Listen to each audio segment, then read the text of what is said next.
Kusaidiana kwa hii kazi. Haya. Sisi wote tuko kazi. Kai.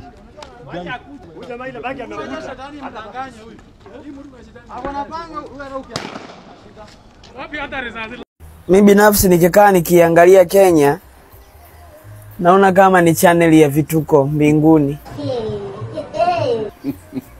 Alafu hao watu sio watu wa kawaida. Imagine mtu anaamka tu asubuhi anasema yeye ni Mungu. Sawa, Mungu ndio utoke Kakamega. Tayari huko Kenya huko ameshakiwasha. Mzee mmoja kaamka kala viazi kashiba, kaenda mbele ya public, yeye ni Mungu. Kaja miaka 38 iliyopita duniani. Hajawahi kwenda chooni, hajawahi kwenda kushusha mzigo, kwenda kunya, kufanya nini, hajawahi. Tayari huko. Sawa, wewe ni Mungu ndio utoke Kakamega nani? Tayari. All the money she is wake up in the morning, she is going in the public, she say there is a God. What are you saying? What are you saying? What is he saying? Is he come background miaka 88 become kaja duniani miaka 38 iliyopita. Haogopi, hacheki. He is very serious. Kenya. Oh my God. Yani unajua ni watu ambao Hello. haogopi, hacheki, ni Mungu huyo. Wala kano. Nye mtumieni vibaya. Ngoja mimi nije Kenya niongee naye vizuri. Tuone kama tunaweza tukaenda mbinguni tukafutia makosa yetu. Kutoka Kakamega. Mungu. Niache sasa.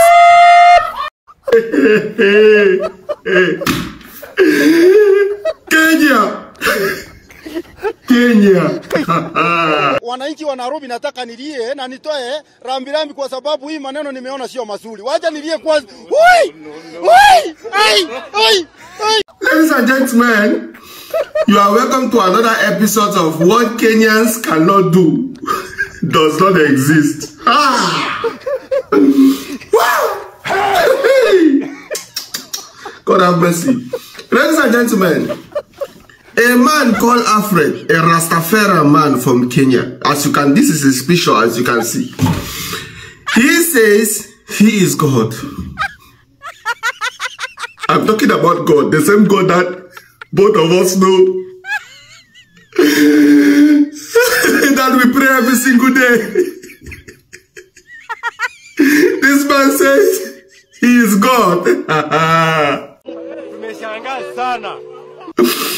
Let me calm down and share the news. Let me calm down.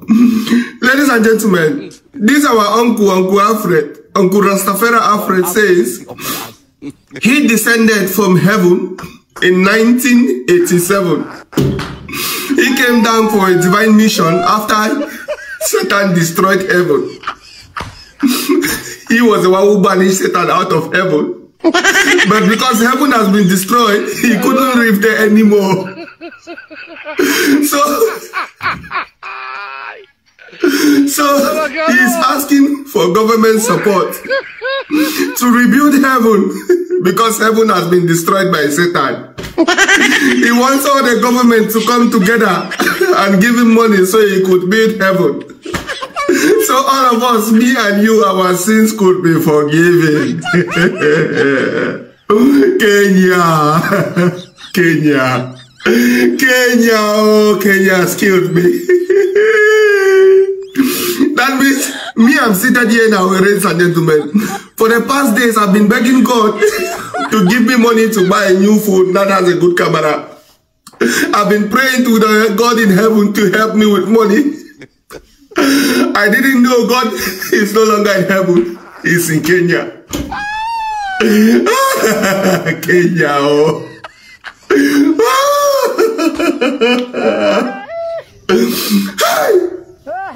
What Kenya cannot do does not exist, my people. This is an end to another episode of what Kenyans cannot do does not exist. Don't forget to like and share. Kwa Kenya ninayoijua,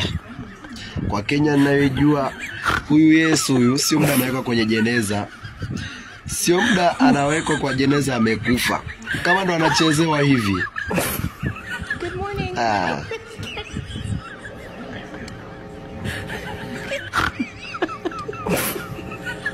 Okay, sorry.